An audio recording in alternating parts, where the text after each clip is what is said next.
years. And certainly as someone who represents 95% of people seeking asylum in Scotland, that rings true. The penury that people have been forced to live under in the asylum system is shameful.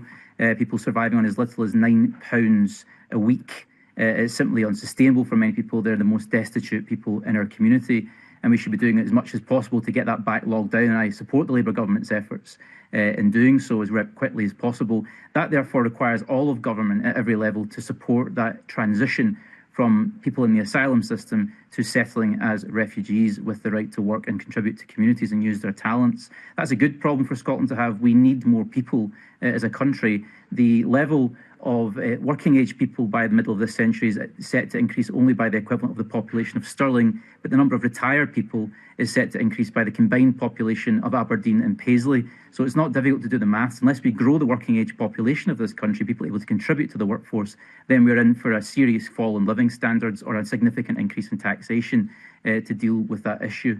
So I think it's necessary for us, in terms of our own well-being, to grow this country's overall working age population and to settle people. And certainly Glasgow is a city that is well able to do that. It was a city built for 1.1 million people. It only currently has around 600,000 people living in it. That's why over 95% of asylum seekers in Scotland are resident in the city, equivalent to around 4,100 people. It's not actually a large number when you consider that there's over 2,000 empty homes long-term in the city at the present time. So clearly it's coming back to an issue of failure of policy and translating housing capacity to meet the demand of a growing population. And that's something that the Scottish Government needs to step up and take responsibility for. It's no good simply saying that the UK Government has to somehow finance refugee accommodation. The responsibility transfers once that refugee status is granted. And I'm open-minded about the idea that the Minister suggested about revisiting the Mears contract.